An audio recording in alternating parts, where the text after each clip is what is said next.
we're going to be covering web development in Python and we're making use of the framework Flask. So first of all, before you can actually use Flask, you have to pip install it. So open the terminal and then run pip install Flask. And then you should have it available on your laptop. That's for Windows, but on Mac you should use pip3 install Flask.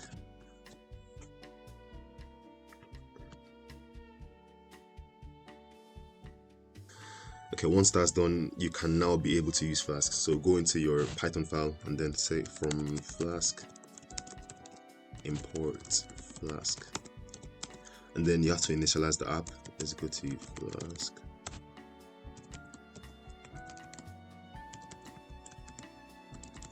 And then if name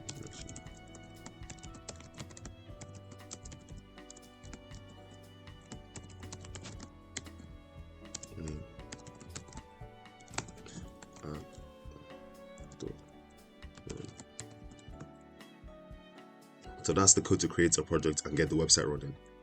After this, we have to actually define the pages that's going to be on the website.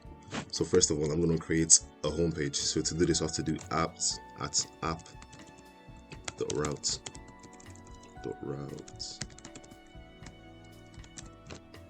So this app there is this one. So if I name this one application, I have to change this one to application and this one to application as well. Okay. So in Python, this is the home route. It's always /. After this, we have to define the function and then return hey, this is my first web app. Yeah, this is my first web app. And then if you run this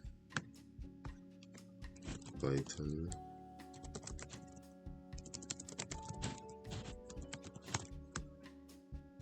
it's going to give us this URL.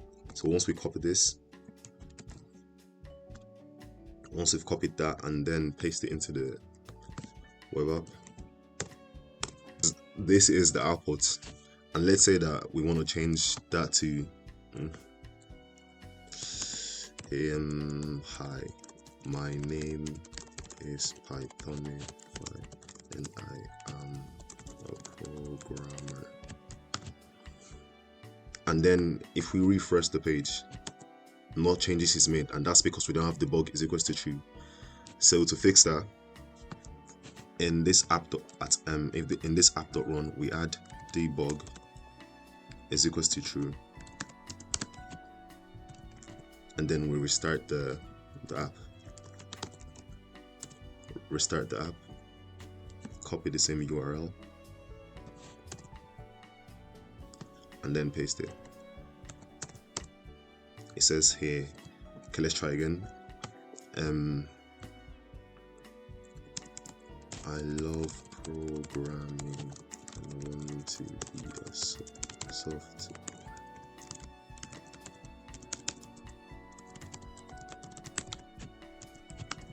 And then if we refresh the page, it changes.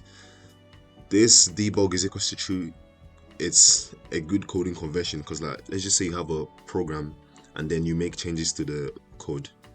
You don't always want to be restarting the app, so you just add this one and then the changes are automatically added to the Flask app. Okay, now that we've gotten past the initialization process, we can actually add more pages to our app. So to do this, we follow the same step again at app.route / and then you can name the route anything you want. So let's just say new route, or I'll just name it Pythonify because.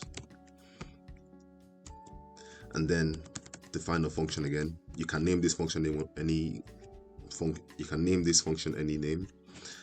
Home page. Now then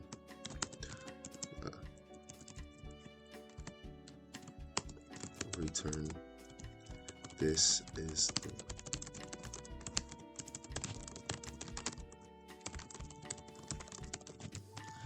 if you refresh the page and then go into that route, Python 5, it shows this as well. So let's add one more route to the page. Let's add one more page to the application actually. I'll name this the same step again at app.route, and then name it any. So I'll just name this TikTok actually. But the route names can never be the same, so you have to be unique when you're naming the routes. Def TikTok page turn